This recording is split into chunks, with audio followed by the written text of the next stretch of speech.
Me da mucho gusto recibir vía telefónica, vía remota, al presidente del Consejo Coordinador Empresarial, a Carlos Salazar Lomelín, para platicar de varios temas. Carlos, ¿cómo estás? Muy buenas noches. Buenas noches, Leo. Aprecio mucho que me recibas vía telefónica debido a las condiciones y circunstancias que estamos viviendo en el país. Desde luego, todos nos tenemos que adaptar, Carlos. Y yo quiero comenzar preguntándote por esta decisión del gobierno de poner a consideración en una disque consulta popular en Mexicali. Se llevó a cabo este fin de semana, en donde ganó la opción de no continuar con la construcción de la planta cervecera de Constellation Brands en Mexicali. Creo que yo, en lo personal, una pésima señal para los inversionistas mexicanos y extranjeros, pero quiero tu opinión al respecto, Carlos. No, Leo, mira, nosotros hemos reiteradamente dicho que este es un error completo.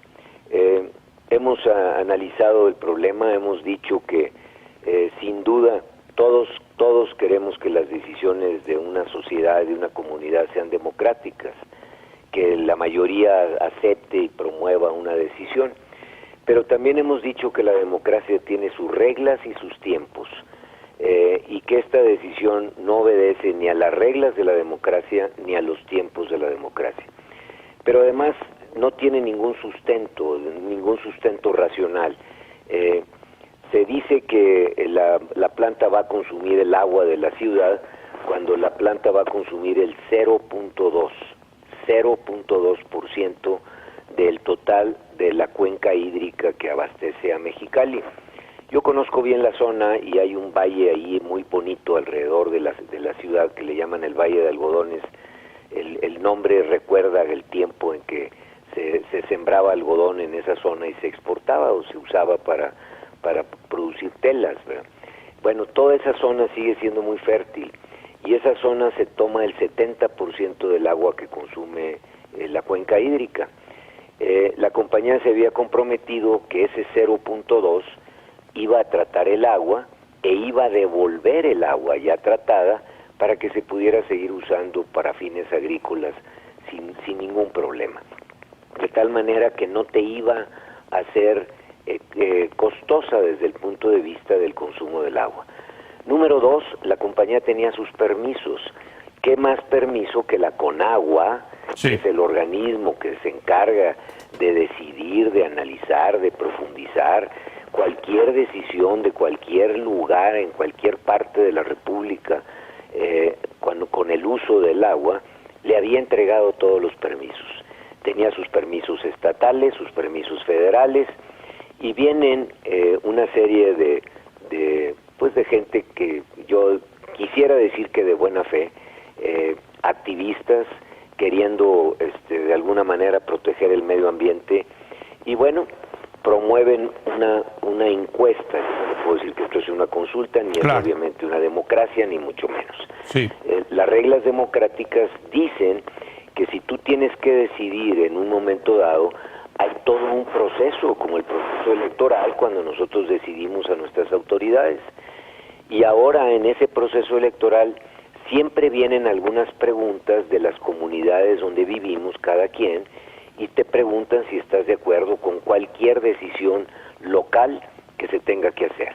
Pero no en una encuesta organizada, además, un día en que nos están diciendo que permanezcamos en nuestras casas. Imagínate qué incongruencia. Sí. Hago una encuesta y al mismo tiempo te digo que te quedes en tu casa. Uh-huh. ¿Por qué ganó? Pues porque esta gente movilizó, las redes sociales te lo han mostrado, la movilización que hicieron de gente, fueron a votar un puñado de personas, y en función de eso, fíjate la consecuencia, paras una decisión que ya tenía toda la estructura legal, que tenía todos los argumentos técnicos y que tenía un valor agregado indudable para esa comunidad. Nosotros somos un país... Bueno, ya habían invertido, perdón, Carlos, 900 millones de dólares de 1,400. Es increíble. Sí. No. Pero aparte, lo que andamos buscando en nuestro país son empleos. El hecho de que el año pasado no hayamos crecido implica inmediatamente que 1 millón de personas, de jóvenes, que requieren movilidad social, que requieren oportunidades, dejan de tener la posibilidad de tener empleo. Las políticas de generar apoyos sociales, en las cuales nosotros estamos de acuerdo y las hemos defendido, porque creemos que hay muchas personas en México que requieren la ayuda del Estado y la ayuda de la sociedad, no son suficientes para poder enfrentar la problemática que implica el que no crezca nuestro país. Bueno, con toda esa situación que sabemos que tenemos, denegamos la posibilidad de una empresa que va a generar una larga cadena de valor. Las cerveceras, Leo, sí, claro, tienen que producir cebada, mueven la agricultura, mueven la distribución, mueven la fabricación de cartón, de hojalata, de vidrio. No es nada más la producción propia de la cervecera. Imagínense para el auditorio la cantidad de repercusión que hay alrededor de una actividad como esta. Además, esta compañía exporta el 100% de lo que produce y nos da divisas para nuestro país.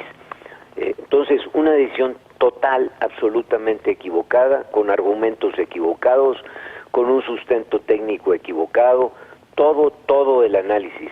Pero te quiero agregar algo en todo esto, nada más para hacer más mi punto. Uh-huh. Hoy, un diario de circulación nacional publica una entrevista que le hacen al secretario del Medio Ambiente. Del Medio Ambiente. La jornada fue. Que se pide a Toledo. La jornada, sí, exactamente. Sí. Uh-huh. Bueno, le hacen una entrevista y fíjate las calificaciones que usa un secretario de Estado. Uh-huh. Los empresarios son el virus que hay que atacar. Son un virus mortal, uh-huh, y deberíamos de estar siempre en contra de todo esto porque son los grandes depredadores. Fíjate nada más, si esa es tu ideología, yo digo, bueno, ese señor es un activista y no tengo nada contra los activistas, yo creo que ellos tienen toda la razón de defender opiniones, pero yo no puedo poner un activista de secretario de Estado, porque entonces tendría una confusión total y un conflicto de interés en cada acción que voy a tomar. Entonces, fíjate una persona con ese tipo de pensamiento tomando las decisiones, cuando lo que tenemos que proteger es el medio ambiente del país, son las ciudades que están contaminadas, es la falta de capacidad económica que hemos tenido para resolver problemas de fondo en el cuidado del medio ambiente. Claro. Los ríos, los desperdicios que tiramos, las basuras, todo. ¿Por qué no se preocupa el señor por esos problemas? Claro. Carlos, déjame preguntarte por qué. Porque no por parar la fábrica que está creándonos empleo. Perdón, Carlos, que te interrumpa, porque el presidente López Obrador dijo que te iba a llamar a ti en lo personal para platicar de este tema. ¿Qué esperas de esa llamada, Bueno, yo Carlos? Lo que espero es juntarme con el señor presidente. Y mira, yo me siento muy tranquilo en todo esto, Leo, porque yo he defendido muchas cosas del gobierno contra críticas totales de mucha gente. ¿Sí? ¿Por qué? Porque pienso y creo en mi país, porque creo que mi país debe de tener un mucho mejor futuro que el que hemos logrado, porque creo que podemos hacer cosas increíbles para que este país pueda entrar realmente en una situación de bienestar. Lamentable, y por eso hemos propuesto un plan de infraestructura, un plan de energía, hemos tratado de presentar alternativas sin fin para tratar de ver cómo nuestro país camina de una mejor manera. Pero con la misma entusiasmo y motivación como hemos visto al país, con la misma y por la congruencia personal, cuando hay equivocaciones de estas dimensiones, uh-huh, no podemos dejar de hablar y decir que estamos cometiendo un error. El día que veamos al señor presidente, como él dijo el día de hoy, él defiende los intereses del empresario, yo defiendo al pueblo, bueno, yo lo trataré de convencer que no se está defendiendo al pueblo cuando un activista hace esas calificaciones de que los empresarios somos un virus mortal. No, increíble eso. ¿De increíble. dónde cree él? ¿De dónde cree él que sale el salario que está cobrando cada mes? Si no es de los impuestos que se generan por una actividad diaria de todas las empresas que hay en este país, que pagan sus impuestos. Se le ha dicho tanto a la gente que los empresarios no pagan, que creen que el dinero nos lo regala la Virgen de Guadalupe, y yo creo que gracias a Dios la tenemos, para que nos siga apoyando y ayudando, pero el dinero viene de la actividad diaria, claro, de miles y miles de pequeñas empresas, pequeños negocios, pequeños talleres, pequeñas papelerías. Se piensa que solamente empresario es el grande, cuando empresario es hasta el señor que vende tacos en una esquina, y que por estos efectos del coronavirus hoy es por el que nos tenemos que preocupar. Así es, y permíteme entonces preguntarte, Carlos, porque pues hay todo un debate de qué tiene que hacer el gobierno con respecto al sector formal de la economía, si tiene que apoyar a las empresas para que no quiebren. Yo comentaba el rescate, bueno, el paquete fiscal en Estados Unidos, 2 millones de dólares. De esos 500 mil millones de dólares se va a ir para apoyar a las empresas para poder capotear esta crisis del coronavirus. No, es un paquete increíble. Increíble, el más grande de la historia, Carlos. Oye, ¿qué plan Marshall ni qué nada? No, nada, 2 millones de dólares. Para darle contexto a tu auditorio, sí.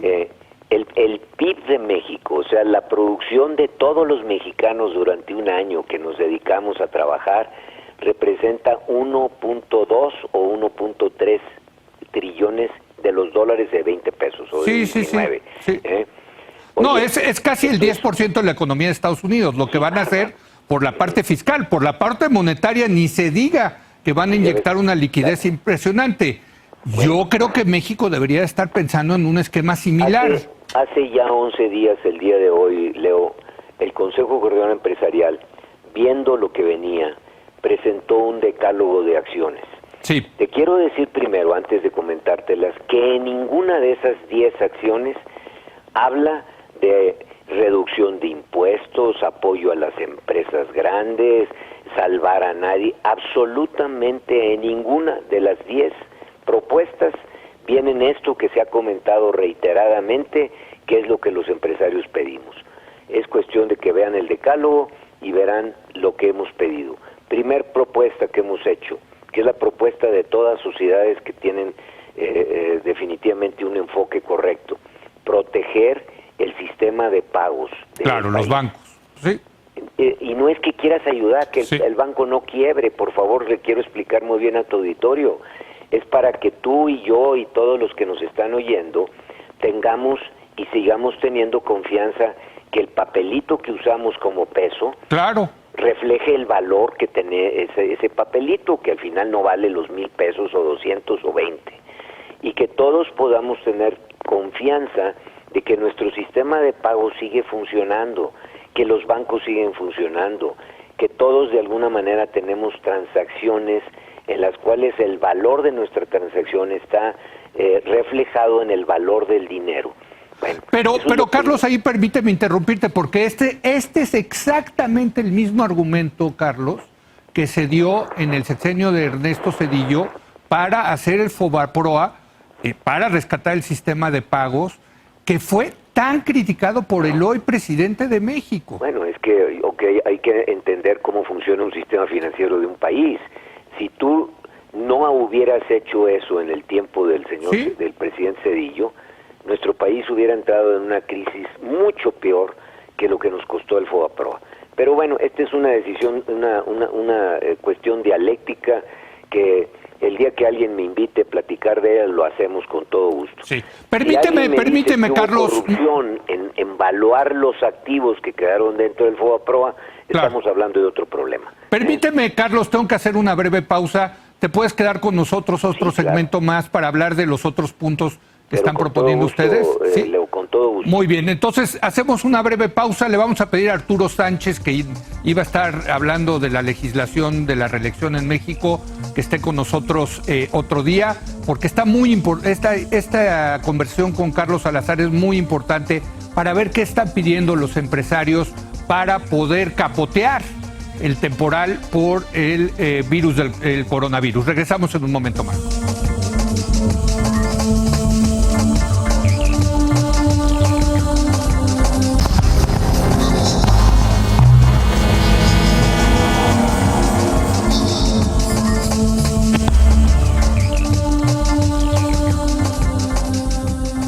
Estamos teniendo una conversación muy interesante, pero sobre todo muy importante, con el presidente del Consejo Coordinador Empresarial, con Carlos Salazar, sobre qué están proponiendo los empresarios para resolver la crisis económica que se viene, es más que ya la tenemos encima por el tema del coronavirus.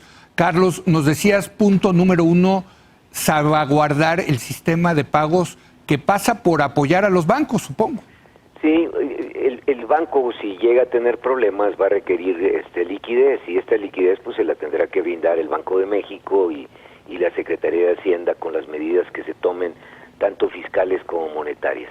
Yo celebro que los bancos estén adelantando el problema, estén tratando de encontrar una fórmula en la cual puedan lanzar programas en donde le ofrecen a todos los que somos deudores de la banca, pues sistemas de plazos en donde podamos tener 60, 90 días para hacer frente a nuestras obligaciones bancarias.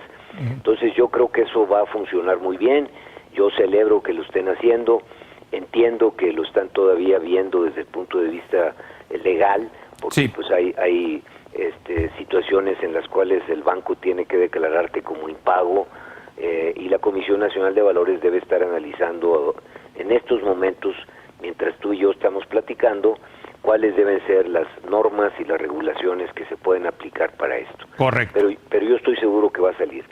Propusimos también cuestiones muy importantes. Mira, nos preocupan las medianas y pequeñas empresas, no las grandes. La grande no va a despedir a su gente. En última instancia lo que va a hacer es negociar con sus sindicatos alguna fórmula o alguna disminución del salario. Alguna empresa automotriz grande del país lo ha hecho ya en estos días. Así es. Negoció con su sindicato, las gentes ganan un salario muy bueno, muy por arriba de los mínimos legales, y bueno, lo que le dijo es: vete a tu casa y te doy un porcentaje importante, el 75% en esta empresa que refiero, para que ellos pudieran pues mantenerse bien en estas condiciones críticas. Y porque tienen el flujo para seguir haciéndolo, pagarnos, ¿no? Pero cosa que las pymes no lo tienen, ¿no? La ley mexicana establece que yo no puedo despedir a una persona si no le pago 3 meses y 20 días por año. Correcto. Si una fábrica tiene en promedio una antigüedad de 5 años de sus empleados, 5 años significan 100 días más los 90 días de los 3 meses, son 190 días, que implicaría que tú le tienes que dar 6 meses a la persona para despedirla. Correcto. Cualquier compañía que prevea que esta crisis no nos va a durar por más de 6 meses, que es lo que todo el mundo esperamos, todo el mundo vemos un panorama de 60, 90 días como máximo, no te va a despedir al personal. Ese no es el problema. El problema, y es lo que hemos nosotros intentado convencer a todos, es las empresas medianas, las pequeñas y las informales. Correcto. Y déjame ponerte el mejor ejemplo de las informales. Si yo soy un señor que vendía tacos enfrente de un edificio público, mi negocio era venderle a las personas que pasaban por la banqueta y a los empleados de ese edificio público que bajaban al mediodía, pues a echarse su taco y poder comer ahí en mi negocio. Ese negocio no recibe apoyos sociales. Ese negocio vive al día de lo que vende, de lo que tiene, y tiene una pequeña cadena de valor. Él va y compra el tomate y la carne y la verdura y todo lo que utiliza para ofrecer sus tacos, que a veces son buenísimos, por cierto. Sí. Bueno, esos negocios hoy dejaron de tener 0 ingresos. Cero. Esa es la gente que a nosotros nos preocupa, y es lo que hemos propuesto.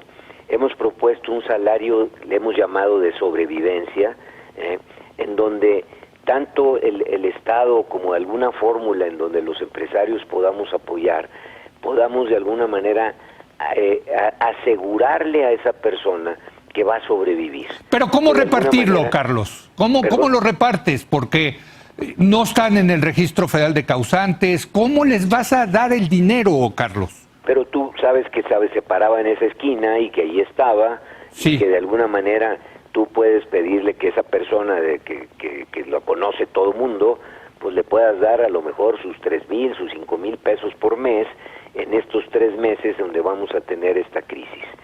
Ese es el tipo de gente y ese es el tipo de ayudas las cuales nosotros estamos sugiriendo que se hagan, que se identifiquen, que de alguna manera se registren. Sí. Sí. Entonces, hemos propuesto ese tipo de cosas, hemos propuesto también apoyos en que el IVA se regrese.